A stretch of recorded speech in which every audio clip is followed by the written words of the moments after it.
Last night, just before 11 p.m., officers were dispatched to the 5100 block of Seaboard Avenue.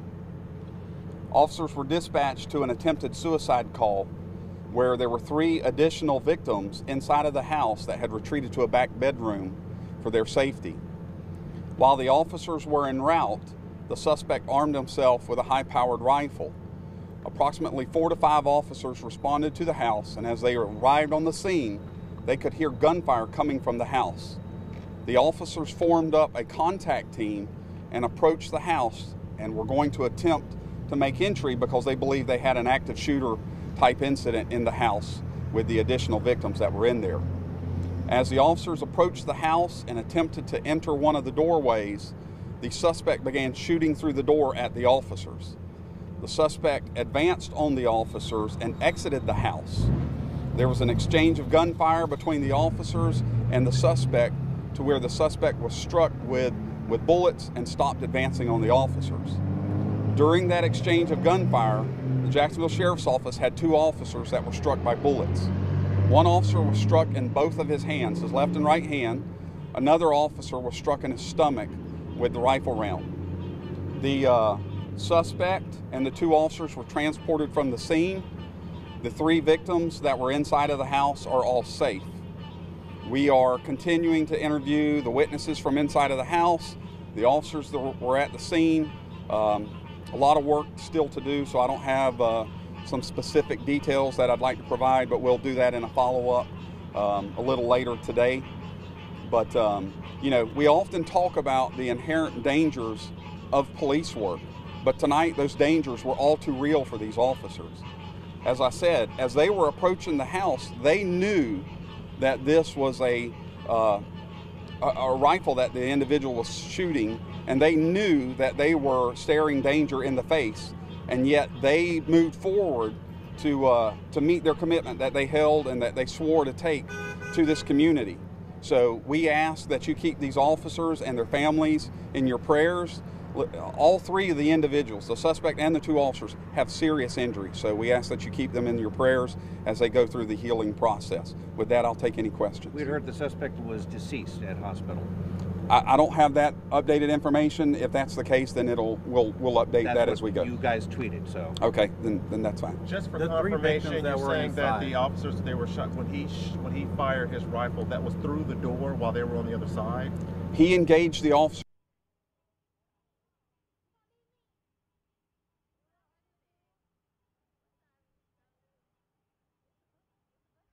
inside of the house was providing us with updated information. So, and we're still sorting through some of that. Like I said, we're still interviewing those witnesses, but that was providing us with a little bit of updated information as the officers were responding to the area. Was he harming those victims, those 3 people inside, or attempted to harm them? Well, they retreated to the bedroom for their safety. Obviously, there was an exchange of words or something that made them feel in fear for their life. That's why they retreated. That's also why they called the sheriff's office to respond to get the help that they needed. Officers' names being released tonight? No. The shooting that the officers heard before they approached the house, were those shots towards the victims in the house or towards the officers? We don't know that yet. We're still working through that. The officers, the house is set back from the roadway quite a bit. So they knew that it was coming from the house, but as far as the specifics, they could not see that, where the direction of the gunfire. Is this suspect or shooting related to a possible shooting earlier today? Do we know? Not that I'm aware of. Prior to the officers arriving at the scene, did they know that the suspect was armed? Yes, we received that in updated information as the officers were responding that he armed himself with a rifle. Any possibility of releasing the 911 tapes? Like I said, it's still early in the investigation, so as we can release information, it's still very active and very fluid. So I think it's early to see what we can release or what we can't. But as we can release stuff, we will. Were the 3 other people in the house, were they injured at all?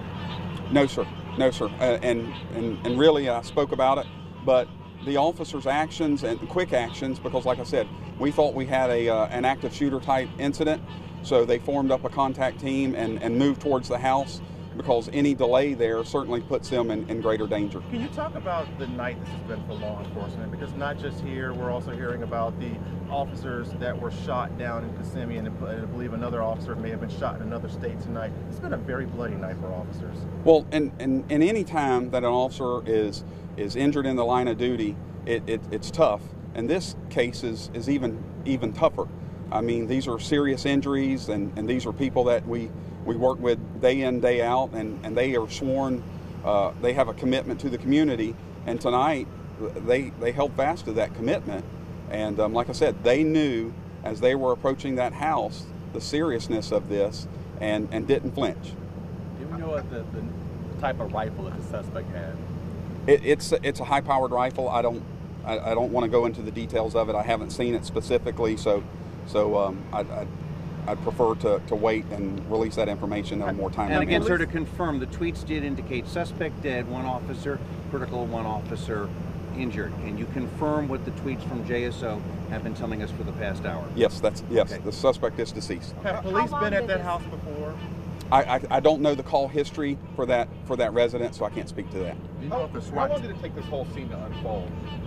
The initial call came in about 10:50, and the shooting was reported about 10:59. Any other questions? Yes. Was the officers wearing body cameras? I don't know that information right now. was the SWAT team en route after the call? It had unfolded so dynamic, and like I said, we had an active shooter, or we felt we had an active shooter type incident, so we formed the contact team, which is consistent with the training of those officers, because any type of extended delay could result in further loss of life. So they formed a contact team and moved forward. How many members in the contact team? How many officers? It was were 4 to 5 approaching? officers 4 to in the 5. contact Any more team. updates tonight?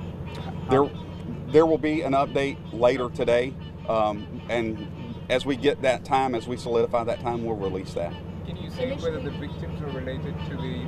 I don't know that information. Initially, 2 officers were the ones who responded.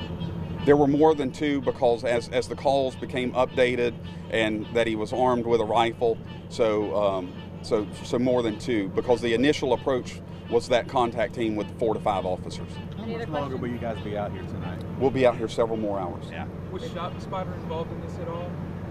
I don't have any of that information from ShotSpotter or anything like that. Do you have any reason what the motive might have been for the suspect? No, sir.